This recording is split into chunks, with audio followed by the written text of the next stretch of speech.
जरूरी है। इस कार्यक्रम को किसी धार्मिक चैनल पर बैठे हुए बाबा या आचार्य की तरह नहीं, एक वैज्ञानिक चैनल पर बैठे हुए एक हिंदू धर्म के महान वैज्ञानिक परंपरा का विश्लेषण करने वाले आचार्य के तौर पर हमारे साथ जो आचार्य जी जुड़े हुए, मैं उनका स्वागत करता हूं। आचार्य किशोर दवे जी हमारे साथ है और अपनी बात को यहाँ पर वो रखेंगे। मैं जल्दी ही उनके पास पुनः जाकर आपके साथ जोड़ने का प्रयास करूंगा। आचार्य जी, आपने सभी बातों को अब तक मैंने जो ओपनिंग में कहा उन बातों को सुना है। मैं बस उपवास और इन सब बातों की चर्चा के ऊपर एक एक करके जाने के बजाय हम पहले इसके विभिन्न प्रकार के पहलुओं को समझ जाते हैं और फिर कॉलर को भी लेंगे, मैं आपके साथ भी बात करूंगा। आचार्य जी, आध्यात्मिक महत्व क्या है? मैं पहले ही दर्शकों को बताऊं कि हम केवल आध्यात्मिक सुनेंगे नहीं, हम आध्यात्मिक, धार्मिक, वैज्ञानिक, ऐतिहासिक, सांस्कृतिक, विज्ञान के साथ मनोवैज्ञानिक, सामाजिक, पारंपरिक सभी सुनेंगे और इसलिए टुकड़ों में हैं, बड़े विस्तार से है। आपको आज हमने खोज कर लाया है इस विद्वान को, ये ऐसे ही कोई अवेलेबल है बिठा दिए नहीं। आचार्य जी, आज हमने खोजे भी है और ईश्वर ने, देवी ने हमको भेजे भी है। इसलिए आचार्य जी, आध्यात्मिक महत्व क्या है ये जरा हम आचार्य जी से समझते हैं। मैं दर्शकों को कहूंगा कि हमारे एक दूसरे के बातचीत के बाद आप अपना प्रश्न भी हम तक भेजिए, जिससे कि हम उनको जोड़ सके, आपके प्रश्न उनसे भी ले सके और कार्यक्रम को आगे बढ़ा सके। उद्देश्य यह है हमारा कि आप धर्म को पूर्ण जाने, जानकर पालन करें तो अधिक अच्छा है। और इसलिए हिंदू धर्म के पास जो महान परंपराओं का महान वैज्ञानिक तर्क है, वो सारी बातें आपको पता होनी चाहिए। और सुदर्शन का दर्शक तो वो दर्शक है जो इस देश के बुद्धिभेद करने वाले चैनलों के कुतर्कों का उत्तर देने की क्षमता रखता है, साहस भी रखता है, उसको धर्म के प्रति लगाव है और हमारी मान्यताओं के प्रति आस्था है, वो परंपराओं का वाहक है और इसलिए उसको ये सभी चीजें मालूम होनी चाहिए। और इसलिए आज के दिन मैं आपके सामने ये कार्यक्रम लेकर आया हूं, जिसको सुदर्शन एक शक्ति साधना पर्व के तौर पर निभाता है।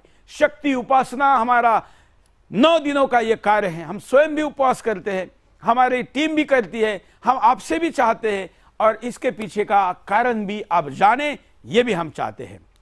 अब आचार्य जी हमारे साथ जुड़े हैं। आचार्य जी, हम जरा आध्यात्मिक आपसे इसका पहलू समझना चाहेंगे। जी प्रभु, सभी दर्शकों को हमारा जय माता दी। जहां तक आध्यात्मिक महत्व की बात है, जो महत्व आत्मा से संबंधित बात होती है उसी को अध्यात्म कहते हैं। और हमारे यहाँ अध्यात्म संबंधित क्या है, तो ईश्वर एक ही है, परमात्मा एक ही है, ब्रह्म एक ही है, विविध रूपों में दृष्टिगोचर होता है। इसलिए परमात्मा का जो मातृशक्ति स्वरूप है वही देवी है। परमात्मा के भिन्न भिन्न स्वरूपों की हमारे यहाँ पूजा होती है।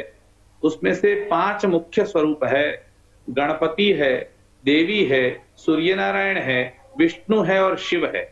इस 5 को प्रधान रूप से हम पूजा करते हैं, लेकिन हम आत्मा को ही भगवती समझकर जब पूजा करते हैं, अर्थात आत्मा और देवी भिन्न नहीं है, आत्मा परमात्मा भिन्न नहीं है, आत्मा ही वस्तुतः परम आत्मा है। जो भगवान शंकराचार्य कहते हैं कि श्लोकार्धेन प्रवक्ष्यामि यदुक्तम ग्रंथ कोटिभिः, जो करोड़ों श्लोकों में कहा गया है, करोड़ों ग्रंथों में कहा गया है, वो मैं आपको आधे श्लोक में बताता हूं। तो आचार्य शंकर ने लिखा, ब्रह्म सत्यम नापरः, केवल ब्रह्म ही सत्य है। बस वही बात, अगर आत्मा ही सत्य है, आत्मा के अलावा किसी का अस्तित्व नहीं है। इस रूप में जब हम भगवती की पूजा करते हैं, आराधना करते हैं, हमारी आत्मा को भगवती और भगवती को ही हमारी आत्मा समझते हैं, तभी वह आध्यात्मिक बन जाती है। केवल मूर्ति की, केवल स्तोत्र की, केवल दिवालय की बात नहीं है। यहाँ आत्मा ही प्रधान बन जाती है और उस आत्मा अर्थात भगवती की पूजा हम आत्मा समझकर करते हैं, तब उसका आध्यात्मिक महत्व बनता है। और इसलिए केवल मूर्ति पूजा, मतलब मूर्ति की पूजा तो है ही है, लेकिन केवल मूर्ति से पूजा से सीमित न रहकर उससे ऊपर उठना और वहां तक, मतलब आत्मा तक उस बात को ले जाना, ये महत्व नवरात्रि से प्रारंभ होता है। यहाँ से हमारी गति प्रारंभ होकर आत्मा तक पहुंचती है। और आत्मामय सर्वभूत जितने भी भूत हैं, मतलब जितने भी प्राणी हैं, उन सब में अपनी आत्मा को देखना, जड़ चेतन सभी पदार्थों में आत्मा को देखना, वहां तक हम अपनी गति को ले जाएं, यही इसका आध्यात्मिक महत्व है। बिल्कुल। अब मैं आचार्य जी से आपसे समझना चाहूंगा कि अब धार्मिक महत्व क्या है। आध्यात्म और धर्म लोग जानते नहीं कि ये दोनों चीजें है एक रूप, लेकिन अलग क्यों है और अलग से जानना क्यों जरूरी है आचार्य जी? जी बिल्कुल। जब आत्मा की बात आती है तो हमने आपसे कहा कि अध्यात्म अर्थात जो आत्मा से संबंधित है वही अध्यात्म है। अर्थात हमने जो तिलक लगाया, हमने जो माला पहनी, ये आध्यात्मिक होने के लिए आवश्यक नहीं है, लेकिन धर्म के लिए आवश्यक है। धर्म के लिए तिलक भी आवश्यक है और माला भी आवश्यक है। तो धार्मिक महत्व और आध्यात्मिक महत्व दोनों एक होते हुए भी भिन्न हो जाते हैं। वो इसलिए कि धर्म के रूप से हम भगवती के भिन्न भिन्न स्वरूपों का स्वीकार करते हैं। हमारे यहाँ अभी नवरात्रि में नव दुर्गा की पूजा होगी। जैसे प्रथमम शैलपुत्री च, द्वितीयम ब्रह्मचारिणी, तृतीयम चंद्रघंटेति, कुसुमांडेति, चतुर्थम पंचमम स्कंदमातेति, षष्ठम कात्यायनीति च, सप्तमम कालरात्रिति, महागौरीति, अष्टमम नवमम सिद्धिदात्री च, नवदुर्गा प्रकृत। ये नवदुर्गा है। तो नव स्वरूपों की पूजा करते हैं। वस्तुतः परमात्मा एक है, लेकिन एक होते हुए वो परमात्मा जैसे ब्रह्मा विष्णु और महेश के स्वरूप में पूजा जाता है, उसी प्रकार उस शक्तिमान की पूजा शक्ति की होती है। हम दो नहीं मानते, शक्ति और शक्तिमान भिन्न है ही नहीं। वस्तुतः बिना शक्ति के शक्तिमान हो नहीं सकता। जैसे बिना धन के कोई धनवान नहीं हो सकता, बिना सम्मान के कोई मानवान नहीं हो सकता, बिना ज्ञान के कोई ज्ञानवान नहीं हो सकता, वैसे ही बिना शक्ति के कोई शक्तिमान नहीं हो सकता। इसलिए ब्रह्मा विष्णु और महेश जिस शक्ति के आधार पर हम उनकी पूजा करते हैं, वो शक्ति तीन स्वरूपों में हम मूल रूप में देखते हैं। वो है महाकाली, महालक्ष्मी और महासरस्वती। इन तीन स्वरूपों की जब हम पूजा करते हैं तो वो बन जाता है आध्यात्मिक महत्व। आत्मा के रूप में भगवती की पूजा करना आध्यात्मिक महत्व है, लेकिन जब हम तीन रूपों में उसको विभक्त कर देते हैं, फिर नवरात्रि में उसके 9 स्वरूप बन जाते हैं, फिर 10 महाविद्या आती है तो उसके 10 स्वरूप बन जाते हैं, फिर 64 योगिनी आती है तब उसके 64 स्वरूप बन जाते हैं। उस स्वरूप की पूजा न करना वो धार्मिक महत्व है। उसके लिए जोएरे बोना, जो बोते हैं आप लोग, और जोएरा उसको तैयार करना, उसके लिए व्रत रखना, उसके लिए भगवती की पूजा करना, श्री यंत्र का विधान, दही से, घृत से, मधु से, शर्करा से अभिषेक करना, उसके लिए मंत्र जाप करना, ये सब उसके धार्मिक महत्व है। ये यंत्र की पूजा भी आवश्यक होती है। इसी प्रकार मूर्ति की पूजा, एक मूर्ति होती है वो उसका सगुण रूप है और यंत्र उसका निर्गुण रूप है। जैसे भगवान शंकर की प्रतिमा आपने देखी है कि भगवान के गले में सर्प है, भगवान के गले में रुद्राक्ष की माला है, भगवान ने जटा बांधी है, ऊपर से गंगा जी प्रवाहित हो रही है, भस्म लगाया है, ये भगवान शंकर का रूप है। लेकिन उनका निराकार रूप क्या है? तो वो शिवलिंग है, वो निष्कल स्वरूप है। जैसे भगवान विष्णु का स्वरूप 4 भुजा वाला है, शंख चक्र गदा पद्मधारी है, लेकिन जब शालिग्राम है तो वो उनका निष्कल स्वरूप है। उसी प्रकार भगवती की मूर्ति, दुर्गा की मूर्ति, लक्ष्मी की मूर्ति, सरस्वती की मूर्ति आपने देखी है, लेकिन उसका निष्कल स्वरूप श्री यंत्र है। तो श्री यंत्र की पूजा करो या भगवती की मूर्ति की पूजा करो, बात एक ही है। ये जो महत्व बनता है वो धार्मिक महत्व है। मंदिर जाएंगे, भगवान को ये चढ़ाएंगे, भगवान को तिलक करेंगे, भगवती को हम प्रसाद लगाएंगे, आरती करेंगे, कपूर जलाएंगे, ये सब उनका धार्मिक महत्व है। तो ये धार्मिक महत्व और आध्यात्मिक महत्व, धर्म से लेकर अध्यात्म तक पहुंचना है। वैसे ही डायरेक्ट कोई आध्यात्मिक बात नहीं कर सकता। तो धार्मिक महत्व जन जन तक पहुंचेगा तभी उसको आध्यात्मिक की तरफ उसकी गति होगी। अगर धार्मिक महत्व नहीं समझेगा तो आध्यात्मिक महत्व की और गति नहीं होगी। और इसलिए धार्मिक महत्व जानना भी अति आवश्यक है। इसलिए धर्म, जिसे लोग कर्मकांड कहते हैं, वस्तुतः धारणा धर्म मिथ्याहु धर्मोद्धारयते प्रजा, जिसके कारण धारणा होती है वही धर्म बनता है। ये तो अभ्युदय श्रेयः सिद्धि सधर्म, जो इस लोक में और परलोक में दोनों का कल्याण करे वही धर्म है। और वो मान्यता जो बनती है उसे कहते हैं धार्मिक मान्यता। तो इस प्रकार से धार्मिक महत्व हमारे यहाँ नवरात्रि का है। बिल्कुल आचार्य जी, हम एक एक करके आगे भी जाएंगे। मैं कॉलर को कहूंगा कि आप कॉल करके बीच बीच में पूछ भी सकते हैं, जिससे कि हम अधिक उन विषयों को स्पष्टता के साथ रख सके। सोशल मीडिया पर इस कार्यक्रम को देखने वाले, लाइव या बाद में देखने वाले लोगों के लिए भी हमारा आग्रह है कि एक हैशटैग यहाँ पर नीचे चल रहा है, जिसमें हम कह रहे हैं कि हिंदी में लिखा है कि हैशटैग में नवरात्रि का महत्व। इस हैशटैग के साथ आप अपने कमेंट को भी करिए ताकि, और इस एपिसोड को शेयर करिए, इसके इंफॉर्मेशन को शेयर करिए, जिससे कि एक दस्तावेज के तौर पर, एक डॉक्यूमेंट के तौर पर, एक इंफॉर्मेटिव आध्यात्मिक धार्मिक ज्ञान के तौर पर इस जानकारी को आप साझा कर सके। यह हैशटैग भी चलाइए। हम कुछ कमेंट को यहां पर यूट्यूब, ट्विटर और फेसबुक के कमेंट को भी लेंगे। अब हम चलते हैं वैज्ञानिकता इसके पीछे क्या है, क्योंकि कलयुग में हर चीज को विज्ञान की कसौटी पर कसकर लोग देखना चाहते हैं। खास करके हमारी प्रत्येक चीज वैज्ञानिक ही है, बल्कि हमारा धर्म ही वैज्ञानिक है, लेकिन हमारे लोग क्योंकि जानते नहीं और इसलिए इसका उत्तर दे नहीं पाते, बस परंपरा के नाम पर हाथ जोड़ते हैं या जो भी करना है करते हैं। इसलिए वैज्ञानिक उत्तर ना देने पाने कारण ही कभी कभी विज्ञान की कसौटी पर हमारे कुछ लोग पराजित हो जाते हैं। और इसलिए सभी दर्शकों को कहूंगा कि यह हिस्सा जरा ध्यानपूर्वक सुनिए। वैज्ञानिक कारण अब हम आचार्य जी से सुनते हैं कि इसके पीछे वैज्ञानिक क्या मान्यता है। वस्तुतः आप अगर समझेंगे तो विज्ञान की सीमा कहां से प्रारंभ होती है और कहां समाप्त होती है। विज्ञान की सीमा केवल पदार्थ तक है। जब पदार्थ में विज्ञान की सत्ता समाप्त होती है, वहीं से धार्मिक सत्ता का आरंभ होता है। तो विज्ञान जहां नहीं पहुंच सकता वहां धर्म पहुंच जाता है। लेकिन सनातन धर्म ही दुनिया में ऐसा है जिसमें पूर्णतः एक एक चीज वैज्ञानिक ही होती है। बिना विज्ञान के सनातन धर्म की कोई बात नहीं रखी जाती। और वो इसलिए है कि हमने विज्ञान को तराजू पर तोल डाला है और उसके बाद हमारे धर्मशास्त्रों में इसको बताया गया है।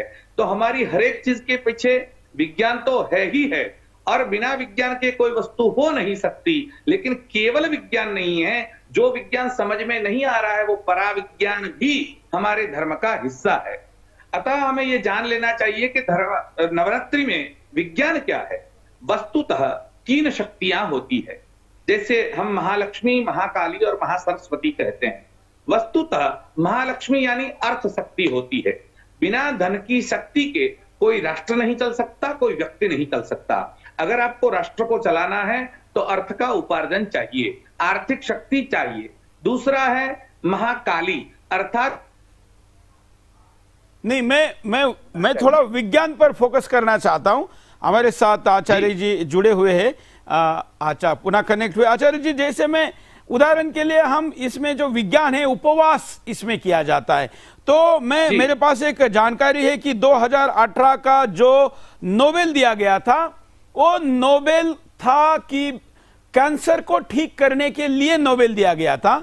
ये नोबेल दिया गया था जेम्स एलिसन और तासु खोंजो को, जो कि चिकित्सा का नोबेल था, और वो दिया गया था कि कैंसर की ट्रीटमेंट की नई थेरेपी की खोज उन्होंने की थी।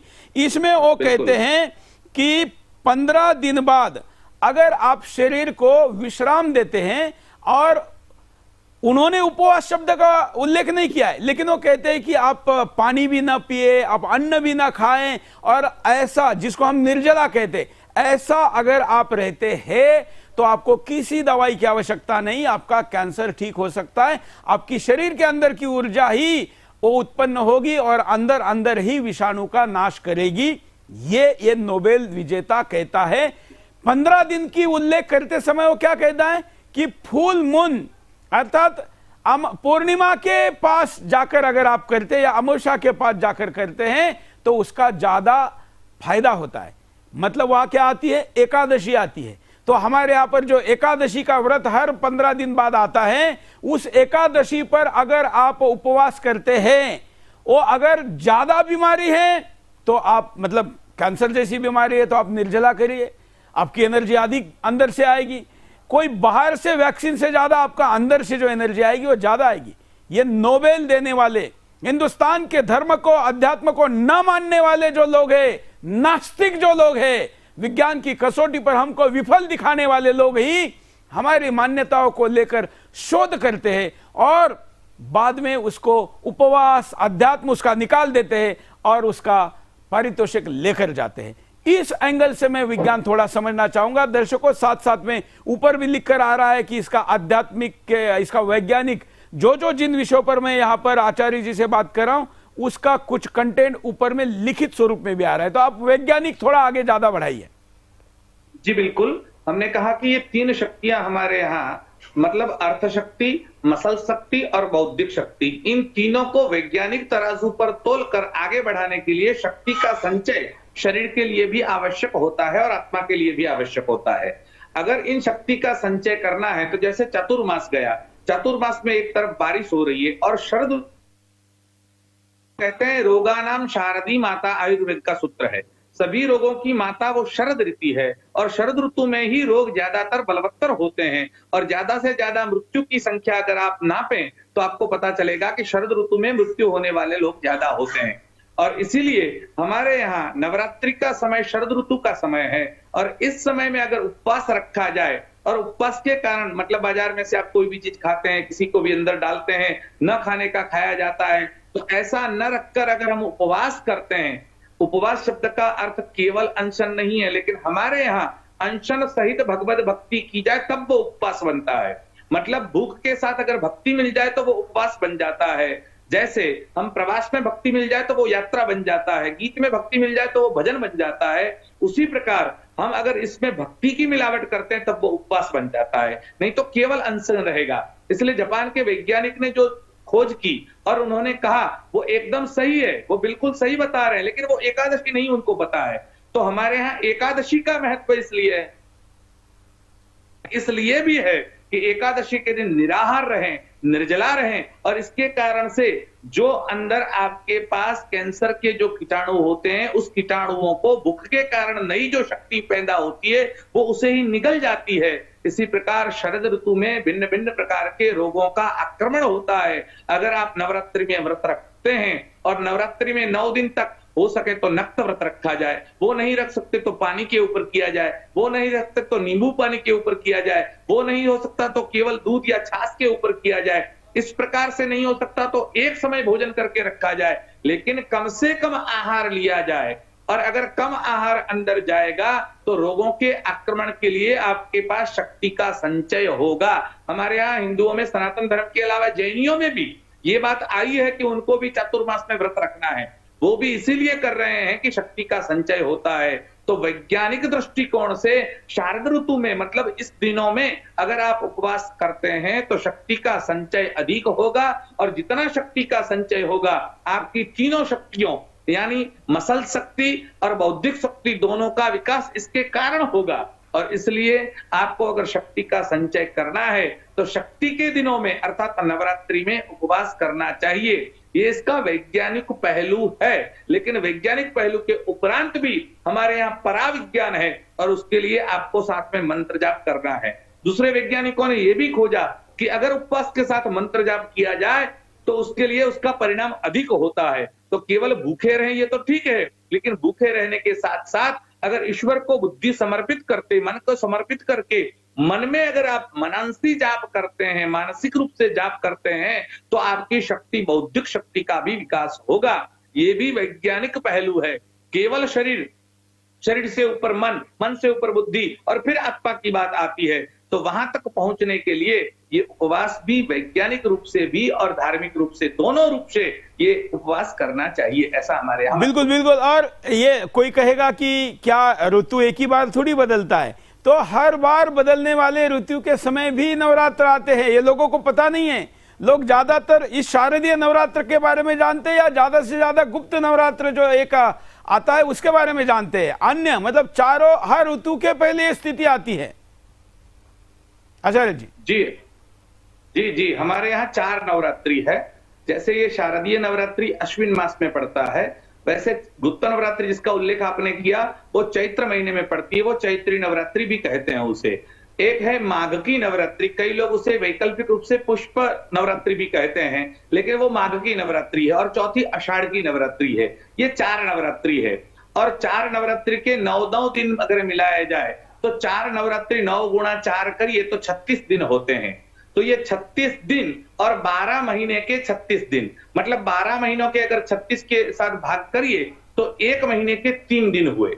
और 3 दिन में महाकाली, महालक्ष्मी, महासरस्वती का 1-1 दिन, मतलब तीनों शक्तियों की हमें आवश्यकता है और इसलिए तीनों की आराधना होनी चाहिए, तीनों की उपासना होनी चाहिए, तीनों की हम बैठ के अधिष्ठान करेंगे और उसका अनुष्ठान करेंगे और तीनों को प्राप्त करेंगे। उसके लिए 3 दिन हर एक महीने के, और हर महीने नहीं, लेकिन जब जब ऋतु परिवर्तन होता है उस चारों समय में, माघ में, आषाढ़ में, चैत्र में और शारदीय नवरात्रि अष्टमी में, एक बात मैं आपको जोड़ना चाहूंगा कि अगर आप वायरल जिसको बोलते हैं कि सीजनल बीमारी आती है, सीजन बदलता है, बीमारी आ जाती है, ये इन सीजन का और हमारे इन उत्सवों का, नवरात्र का खास करके विशेष महत्व है। जो व्यक्ति 9 दिनों में ठीक से साधना करेगा, अर्थात उपवास और बाकी चीजों का पालन करेगा, संयम रखेगा, तो उसको अगले 3 महीने तक बीमारी से मुक्ति की गारंटी विज्ञान देता है, शरीर विज्ञान देता है, बायोलॉजिकल ज्ञान देता है। ये लोग नहीं मानते, उनको लगता है कि पंडित जी कह रहे हैं। केवल पंडित जी नहीं कह रहे हैं, ये तो विज्ञान की कसौटी पर, क्योंकि इनको पंडित जी का मतलब भी पता नहीं ना। पंडित मतलब ये, अगर हम इंग्लिश में पंडित समझाएंगे तो मान जाएंगे, लेकिन पंडित का मतलब इनको केवल घंटी बजाना और प्रसाद देना, इतना ही पता है। हमारे ऋषि केवल पंडित मतलब घंटी बजाने वाले नहीं है, हमारे ऋषि प्रसिद्ध वैज्ञानिक है। पंडित मतलब उस क्षेत्र का माहिर व्यक्ति, आसान भाषा में अगर हम कहें। पंडा शब्द का अर्थ ही बुद्धि है, जो बुद्धिमान है उसी को पंडित कहा जाता है। पंडा शब्द का अर्थ ही बुद्धि है, तो जो बुद्धिमान है उसी को पंडित कहते हैं। पंडित यानी घंटी बजाने वाला, आरती उतारने वाला। ये जो परिभाषा है रूढ़िवादी हो गई है।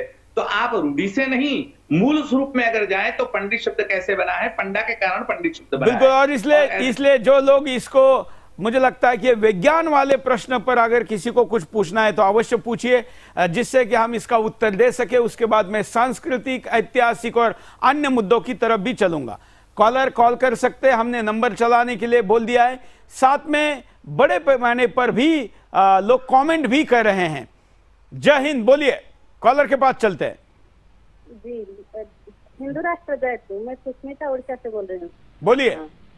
जी, माँ जगदम्बा को भगवान विष्णु का बहन कहा जाता है, इसलिए उन्हें वैष्णवी और नारायण भी बताया जाता है। आप विष्णु पुराण पढ़ेंगे तो देखेंगे कि वहाँ स्त्रियों को कोई उपदेश नहीं दिया गया है, सिर्फ पुरुषों को ही दिया गया है सारे उपदेश। देखिए, ततः वासिनी दुखित गर्भिणी वृद्ध बालकान भोजयत संस्कृत अन्येन प्रथमं धर्मं द्रोही, अर्थात गृहस्वामी पहले भोजन नहीं करेंगे। घर में जो विवाहिता स्त्री, बेटी, गर्भवती स्त्री, वृद्धा बालक बालिका, ये पहले खाएंगे। चलिए, धन्यवाद। आप जरा कम शब्दों में बात रखे, तभी हम इतने लोगों के कॉल ले पाएंगे। महिला वाला उल्लेख यहाँ पर किया है आचार्य जी। किसी भी पंथ में महिला का ये पहलू नहीं है जो हिंदू धर्म में है। ये संस्कृति में मैं लेने वाला था ये प्रश्न, मुझे लगता है उसी की तरफ चलते हैं, उसके बाद आगे बढ़ते हैं। इसका सांस्कृतिक पहलू जरा बताइए। जी, हमारे यहाँ संस्कृति सबकी अलग अलग हो सकती है, लेकिन धर्म एक है। आप कैलाश से लेकर रामेश्वरम तक जाएंगे तो शिव जी का पूजन हर जगह होता है। उसी प्रकार शिव जी के साथ शक्ति का पूजन हर जगह होता है, लेकिन संस्कृति सबकी अलग अलग है। बंगाल में जाएंगे तो उनके वस्त्र अलग है, और गुजरात में जाएंगे तो अलग है। गुजरात में गरबा होता है तो वहां नवरात्रि के दिन भगवती की प्रतिमा निकाली जाती है। हमारे यहाँ प्रत्येक प्रदेश की संस्कृति अलग है, लेकिन अलग अलग संस्कृति होते हुए भी हम उसे भारतीय संस्कृति इसलिए कहते हैं कि संपूर्ण भारतवर्ष में ऊपर से लेकर, हिमालय से लेकर रामेश्वरम तक कुछ चीजें समान रूप से विद्यमान मिलती है। और उसमें बात यह है कि हमारे यहाँ हम छोटे से छोटी बालिका, मतलब 2 साल की बालिका, 1 साल जिसका पूर्ण हो गया और दूसरे साल में प्रवेश हो गया है, तो 1 साल की बालिका का पहले दिन पूजन होता है। फिर 2 साल की, फिर 3 साल की, फिर 9 साल की बालिका हो तब तक उसका पूजन किया जाता है। जिसके मन में काम का प्रवेश नहीं हुआ है और जिनको लोभ लालच अभी तक प्रवेश नहीं किया है, वैसी बालिका का पूजन नवरात्रि में किया जाता है।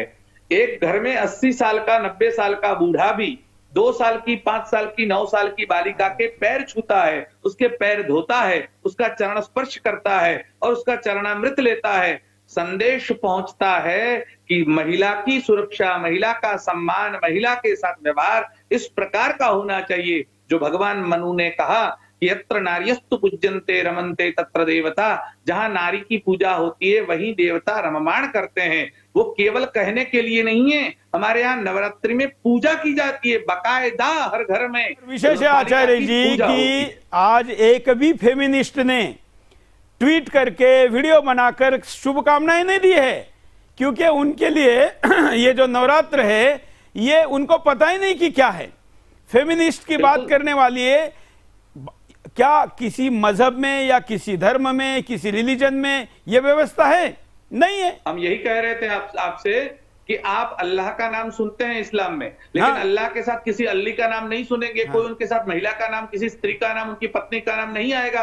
अगर आप ईसाइयत में जाएंगे, गॉड के साथ किसी का नाम नहीं है। अरे मोहम्मद के साथ मोहम्मद की 27 पत्नियों का उल्लेख मिलता है, लेकिन एक का भी नाम किसी को पता नहीं है, या यीशु की पत्नी का नाम किसी को पता नहीं है। यहां तक कि महावीर शादीशुदा थे, उनकी बेटी थी, लेकिन उनकी पत्नी कौन है इसका नाम तक लोगों को पता नहीं है। या बुद्ध का भी ऐसा ही हाल है। लेकिन यही सनातन धर्म है जिसमें बिना सीता के राम अधूरे हैं, बिना राधा के कृष्ण अधूरे हैं, बिना पार्वती के शिव अधूरे हैं। हम तो हर हर महादेव नहीं बोलते, नमः पार्वती पते हर हर महादेव बोलते हैं। तो जब तक पार्वती का नाम उल्लेख नहीं होता तब तक शिव का नाम तक उल्लेख नहीं होता। मतलब हमारे यहाँ केवल श्री राम जय राम नहीं, सीताराम बोला जाता है। यही दर्शाता है कि हमारे यहाँ महिलाओं का क्या महत्व है। आप अश्वमेध यज्ञ राम जी ने किया, तो राम जी ने सीता जी को वन में भेजने के बाद किया, तो सीता जी वहां पर नहीं थी, तो बिना सीता के अश्वमेध यज्ञ कैसे करते? तो सीता की सोने की मूर्ति बनाकर अपने पास बिठाई गई और उन्होंने पूजन करके सीता जी के साथ बैठकर अश्वमेध यज्ञ किया। यज्ञ करना हो तो हमारे यहाँ अकेले नहीं हो सकता, पूजन करना हो तो साथ में स्त्री चाहिए। अगर आप ब्रह्मचारी हैं और अगर सन्यासी हैं तो बात अलग है, लेकिन आप गृहस्थ हैं तो बिना महिला के आपका कोई कर्म अधूरा माना जाता है, कोई कर्म पूरा माना ही नहीं जाता। इसलिए हमारे यहाँ इस्लाम में आप ऐसा नहीं कह सकते कि मस्जिद में नमाज के लिए जाए तो केवल महिलाएं नहीं जा सकती, पुरुष अकेले जाते हैं। ऐसा ही हाल ईसाइयत का है। बिल्कुल। और इसलिए सांस्कृतिक दृष्टिकोण से भी हमको हमारे उत्सव को समझना चाहिए। अब हम, क्योंकि हमारे पास अब समय कमी है, तो हम 4-5 पहलू थोड़े शॉर्ट में समझेंगे। ऐतिहासिक इसका क्या पहलू है? बिल्कुल, इतिहास के रूप में जाने तो हमारे यहाँ जो 4 ग्रंथ हैं, मतलब 4 ग्रंथों के विभाग है, उस विभागों को हम इतिहास कहते हैं। ऐसे पहले वेद हैं, फिर वेदों के बाद स्मृति है, श्रुति, स्मृति, इतिहास और पुराण। तो श्रुति में 4 है, मतलब ऋग्वेद, आयुर्वेद, ऋग्वेद है, यजुर्वेद है, सामवेद है और अथर्ववेद है। उस प्रकार चारों उसके उपवेद है, आयुर्वेद, धनुर्वेद, गांधर्वेद और शिल्प शास्त्र है। फिर पुराण है, तो पुराणों में आप जानेंगे तो मार्कंडे पुराण, मत्स्य पुराण, भागवत पुराण, भविष्य पुराण, ब्रह्म पुराण, ब्रह्मांड पुराण, ब्रह्मा वैवर्त पुराण, विष्णु पुराण, वायु पुराण, वराह पुराण, वामन पुराण, अग्नि पुराण, नारद पुराण, पद्म पुराण, गरुड़ पुराण, लिंग पुराण, कूर्म पुराण और स्कंद पुराण, ये 18 पुराण हैं। उसी प्रकार हमारे यहाँ इतिहास ग्रंथ कौन से हैं?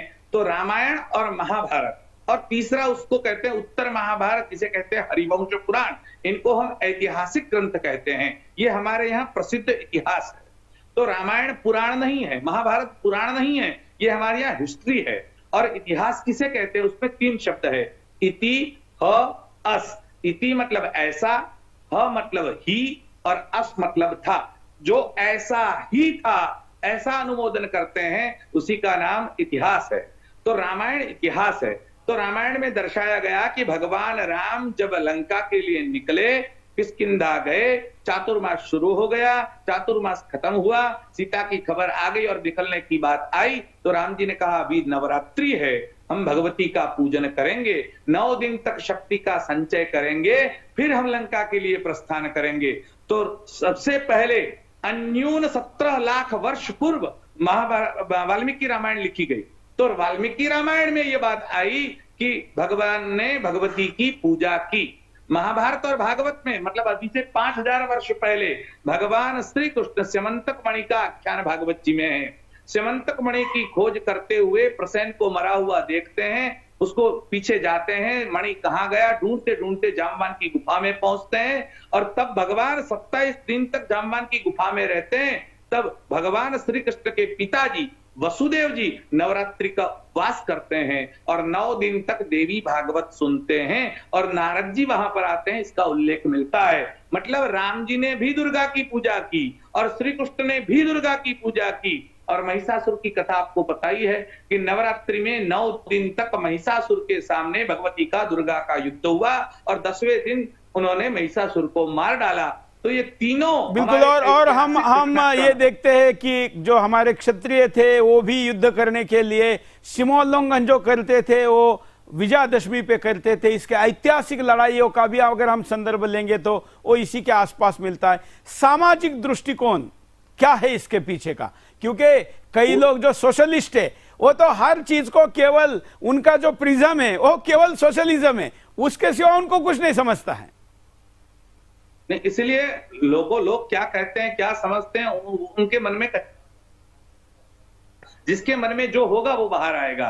आप अगर भैंस के पास जाए तो वो पूंछ उठाएगी तो गोबर ही देगी, उसके पास से कोई अपेक्षा नहीं कर सकते आप। तो इस प्रकार से जिनके दिमाग में जो है वो बाहर आएगा। लेकिन हमारे यहाँ समाज की एक व्यवस्था है, ब्राह्मण है, क्षत्रिय है, वैश्य है, शूद्र है, तो इन सबको एक स्तर में, मतलब एक धागे में पिरोने का काम हमारे पर्व और उत्सव करते हैं। हमारी नवरात्रि होती है तो पंडित लोग पूजन करवाते हैं, यज्ञ करवाते हैं। और यज्ञ करवाने के लिए जो आते हैं, विजयादशमी के लिए, जो पर्व के लिए राजा लोग यज्ञ करने, अश्वमेध आदि यज्ञ कौन करते थे? राजा ही करते थे। तो राजा लोग यज्ञ करने के लिए बैठते हैं, उनकी सामग्री वैश्यों के यहाँ आती है। अगर दुर्गा की पूजा होती है और 9वें दिन अगर जाके उस मूर्ति को विसर्जित करते हैं तो उसका अधिकार शूद्रों का बनता है। और उनकी सेवा के जितने आयाम हैं, जितनी भी फैक्ट्रियां हैं, वो सब शूद्रों के हाथ में। मतलब ब्राह्मण, क्षत्रिय, वैश्य, शूद्र, कोई एक पहलू भी उसमें से अछूता नहीं रहना चाहिए, सबका भाग मिलना चाहिए। यज्ञ होगा तो चारों के काम आएंगे।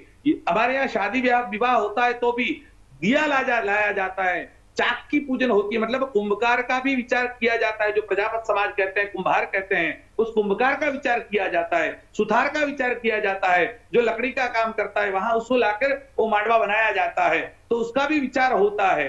हमारे यहाँ छोटा जूता की भी वहां पर उकरड़ी की पूजा की जाती है, तो ये उसका विचार भी किया जाता है। मछुआरे की चिंता की जाती है। मतलब छोटे से छोटा काम करने वाला व्यक्ति भी हर उत्सव में शामिल होता है। और जब तक ये व्यवस्था हमारे यहाँ कायम थी तब तक मुगल प्रवेश नहीं कर पाए, मुसलमानों का शासन नहीं हुआ। और जब से ये व्यवस्था टूटी और तब से मुसलमानों का आक्रमण प्रारंभ हुआ। तो सनातन हिंदू धर्म एकजुट था, एकजुट है, एकजुट रहे, और वो काम हमारे उत्सव और पर्व करते हैं। कुंभ के मेले की पत्रिका कौन भेजता है कि सबको कुंभ मेले में आना है? और फिर भी करोड़ों की पब्लिक वहां इकट्ठा हो जाती है। गंगा स्नान के लिए कौन बुलाता है लोगों को? फिर भी आ जाते हैं। नवरात्रि का किसी को इन्विटेशन नहीं दिया जाता, फिर भी आप गुजरात में, बंगाल में जहां भी देखिए, हजारों नहीं, लाखों नहीं, करोड़ों लोग इसमें शामिल होते हैं। बिल्कुल, ये हमारी सामाजिक व्यवस्था है। बिल्कुल। तो ये सामाजिक व्यवस्था, जो सोशलिज्म वाली बात करने वाले लोग हैं, वो जरा समझे कि इसके पीछे क्या क्या है। अब अर्थ कलयुग का एक ऐसा सत्य है जिसको नकार नहीं सकते, और इसलिए आर्थिक पहलू नवरात्र के पीछे क्या है? जी बिल्कुल सही बात पूछिए। अर्थ के बिना कोई काम नहीं होता। हमने आपको पहले ही बताया कि तीनों शक्तियों में एक शक्ति अर्थ शक्ति भी है। महालक्ष्मी के बिना आगे का काम नहीं चल सकता। राष्ट्र हो या व्यक्ति हो, सबको धन चाहिए। कोई कहते हैं ये बाबा 500 दिनों से भूखा है, लेकिन भूखा भले ही रहा, बिना पैसे के कपड़े भी नहीं आएंगे और बिना कपड़े से दाढ़ी भी बिना पैसे के नहीं होगी। मतलब जो भी करना है तो अर्थ शक्ति आवश्यक है। हमारे उत्सवों में अर्थ शक्ति का प्रचलन होता है, मतलब एक साइकिल बनता है, सर्कुलेशन होता है। वो सर्कुलेशन कैसे होता है कि यहाँ हमें श्रीफल भगवती को चढ़ाना है, नारिकेल धराना है, या कैलाश में जाकर या अमरनाथ में या केदारनाथ में आप श्रीफल चढ़ाते हैं, तो श्रीफल केदारनाथ में तो होता नहीं, कहां से होता है? तो केरल का श्रीफल केदारनाथ को चढ़ता है। तो वहां तक गया, मतलब क्या हुआ? वो नारिकेल बनाने वाला, बोने वाला, उतारने वाला, बेचने वाला, लाने वाला, ट्रांसपोर्टेशन करने वाला, और आखिरी हाथों में जो देने वाला और पंडित के हाथों चढ़ाने वाला, सबकी आजीविका का उसमें ध्यान आता है। उसी प्रकार से कुमकुम हो, चंदन हो। चंदन हमारे यहाँ तो बनता नहीं, कर्नाटक से आता है, बेंगलुरु से आता है। तो वो चंदन जो बनता है वहां से लेकर चंदन यहाँ तक पहुंचता है और घिसाई होती है, तब तक हर एक में ये साइकिल बनता है। उसी प्रकार फूल वाला है, माला वाला है, उसका ध्यान रखा जाता है। प्रसाद वाला छोटा आदमी है। आप जितने भी यात्रा धामों में जाइए, भगवती के मंदिर में या किसी भी यात्रा धाम में, जो छोटी छोटी लारी वाले, छोटी छोटी वो हाथ में लेके खड़े रहते हैं, हमारे पास से लो, हमारे पास से लो, हमारे पास से लो। क्यों? उनका भी विचार हमारे यहाँ होता है, इसीलिए उन लोगों को आगे खड़ा किया गया है कि आपका भी आजीविका का ध्यान समाज रखेगा। और इस प्रकार से हमारा पूरा साइकिल चलता है। हमारे यहाँ कोई मतलब मान इसके लीजिए पीछे ये भी है कि किसी एक वर्ग के पास पैसा संचित नहीं होता, वो वितरित भी होता है। यही साइकिल है और यही परंपरा हमारे यहाँ पर मानी गई है। अगर इसके सिवा भी किसी के पास अतिरिक्त बच जाता है तो उसको कहा गया है कि दान दे दो। मतलब इतना बड़ा अर्थ का इसके पीछे का विज्ञान है, अर्थशास्त्र किसी अन्य मजहब या रिलीजन के पास नहीं है जो इसके साथ जुड़ा है। इसका और भी विस्तार से हम जवाब दे सकते हैं, जरा अगले दिनों में कभी इस पर अलग से एपिसोड करेंगे। केवल 1 घंटा हम नवरात्रि का अर्थशास्त्र ही समझा सकते हैं, लेकिन अब परंपरा की बात करते हैं कि पारंपरिक, जैसे हमने सामाजिक, सांस्कृतिक, आर्थिक ले, वैसे पारंपरिक क्या इसका पहलू है? एक बात होती है शास्त्रीय बात होती है और दूसरी बात होती है पारंपरिक बात होती है।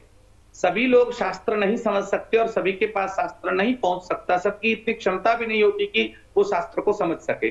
तो जो शास्त्र की बात है वो संक्षिप्त में अगर कोई अपना लेता है और फिर धीरे धीरे 5 साल, 10 साल, 25 साल, 1 पीढ़ी, 2 पीढ़ी जाते जाते वो परंपरा बन जाती है। मान लीजिए कि रथ यात्रा पुरी में निकलती है तो वो निकलती है पहले से, उसका महत्व है। लेकिन अहमदाबाद में पहले रथ यात्रा नहीं थी, 150 साल से ही है। तो 150 साल पहले रथ यात्रा किसी ने निकाली और फिर वो परंपरा बन गई, अब वो परंपरा है। बंगाल में भगवती की पूजा होती है, लेकिन शोभा यात्रा निकालना या उसको बड़ी बड़ी मूर्तियां लेकर निकलना ये शास्त्र में नहीं था, लेकिन वो परंपरा बन गई और परंपरा शास्त्र बन जाती है। जैसे भागवत की कथा होती है तो पहले दिन भागवत जी को सर पर बिठाकर, सर पर चढ़ाकर जो शोभा यात्रा या पोथी यात्रा निकालते हैं, इसका भागवत जी में उल्लेख नहीं है। लेकिन जब एकनाथ जी महाराज ने काशी में भागवत जी को हाथी के ऊपर रखकर पूरे काशी में घुमाया और उस दिन से फिर परंपरा बन गई, धीरे धीरे लोगों ने शोभा यात्रा परंपरा से निकालना शुरू कर दिया। ऐसे ही कुछ चीजें, जैसे गरबा है, तो गुजरात में गरबा नहीं था पहले, इसका नाम गर्भदीप है। मतलब एक घड़ा लिया जाता है, उसके आसपास छिद्र किए जाते हैं, बीच में एक दिया रखा जाता है।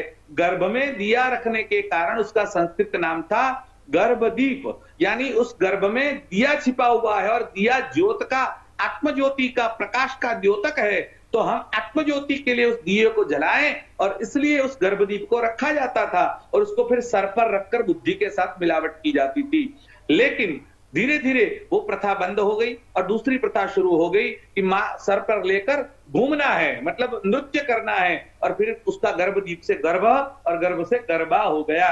और आजकल लोग गरबा जानते हैं, घूमते हैं, नाचते हैं, डांडिया खेलते हैं और सब कुछ भूल जाते हैं और केवल गरबा करते हैं। उनको लगता है कि बाकी उपवास नहीं करो, कुछ नहीं करो, केवल गरबा किया तो हो गया। मतलब परंपरा में विज्ञान, ठीक है, आप नहीं जानते, परंपरा से पालन करना अच्छा है।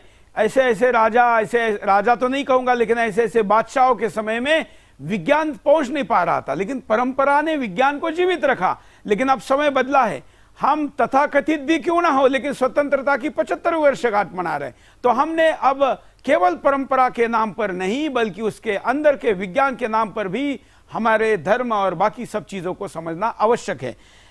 कई प्रश्न है। एक प्रश्न यहां पर पूछा गया है कि कई बार लिखा है, अजेंद्र चौरसिया कह रहे कि आप भगवान श्री कृष्ण जी के साथ राधा जी का नाम क्यों लेते हैं, माता रुक्मिणी जी को क्यों भुला दिया है?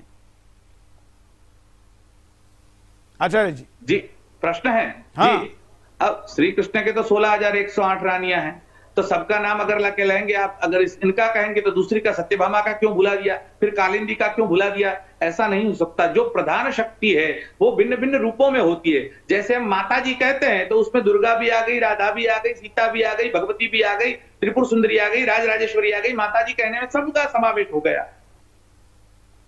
चलिए, हालांकि मैं स्वयं इस उत्तर पर इतने छोटे उत्तर पर समाधानी नहीं हूं, लेकिन क्योंकि हमारे पास समय की कमी है, इस विषय पर हम कभी अलग से बात करेंगे, क्योंकि मैं भी इसके बारे में कुछ अलग राय रखता हूं। हो सकता है मेरे वो अज्ञान के कारण हो या समझ के कारण हो, लेकिन हम इस पर कभी अलग से बात करेंगे। आज हमने जिस मुद्दे पर चर्चा करनी थी वो है नवरात्र, और नवरात्र में हम क्यों इस स्थिति तक पहुंचे, क्या कारण है इसके पीछे, इस पर भी जरा नजर डाल देते हैं कि क्या कारण रहा जिस कारण हम इस आज के स्थिति पे पहुंचे। इतना बड़ा वैज्ञानिक धर्म आखिर क्यों लड़खड़ा गया, क्यों हमारे लोग समझ नहीं पा रहे। मैं बात कर रहा हूं, इसके साथ साथ जरा ग्राफिक भी चला देते हैं, फिर मैं परिणाम और उपाय भी दिखाऊंगा। क्या कारण रहा? साधु संतों द्वारा जानकारी नहीं देना, यह भी एक बड़ा कारण रहा। केवल साधु संत नहीं बल्कि समाज का जिसका कर्तव्य था ये पालन करने का, उन्होंने ये जानकारी न देना। जल्दी जल्दी अगला लेते जाइए। वेद पुराणों में सही जानकारी का, क्योंकि वेद पुराणों में मिलावट की बहुत बड़ी साजिश हुई है, मैं कभी अलग से उस पर कार्यक्रम करूंगा। धर्म की जानकारी न होना, हिंदुओं में धार्मिक जानकारी के प्रति उदासीनता निर्माण करना, क्योंकि वो पेट पालने से नहीं जुड़ा है और आपको करियर और पेट इसी से सब कुछ करना है, इसलिए वो ना होना।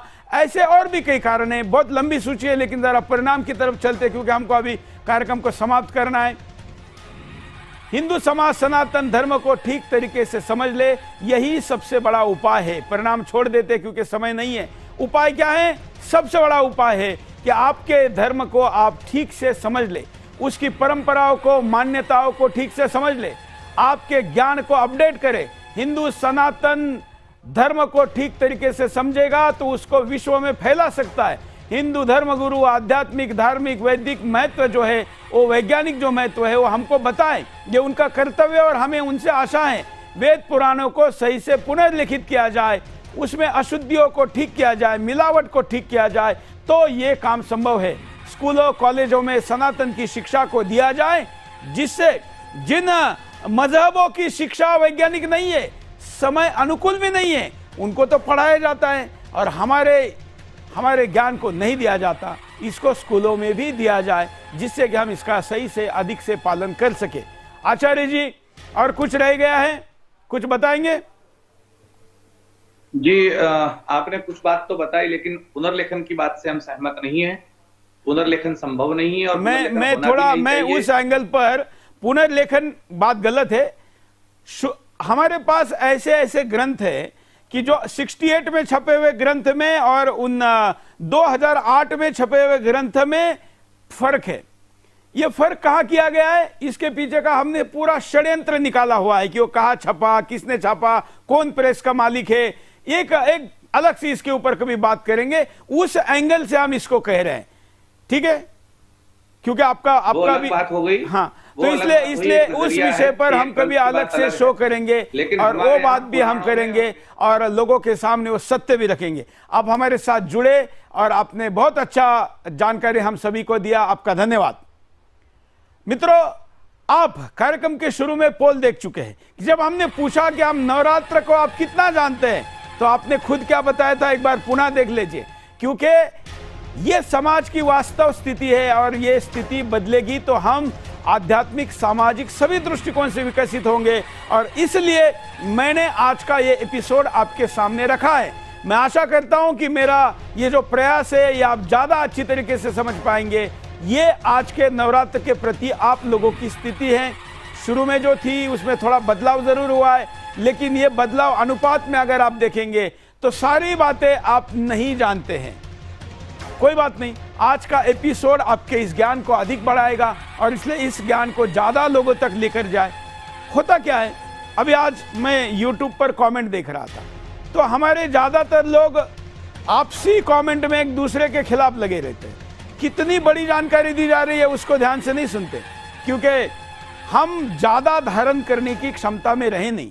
शॉर्ट मैसेजेस उसके हमको आदत लगी है, शॉर्ट वीडियो उसकी आदत लगी है, लेकिन हमने तय किया है कि हम 1 घंटे का बिंदास बोल बगैर ब्रेक आपके सामने लेकर आएंगे और इसलिए यह प्रयास जारी है। आज के लिए इतना ही, धन्यवाद, जय हिंद।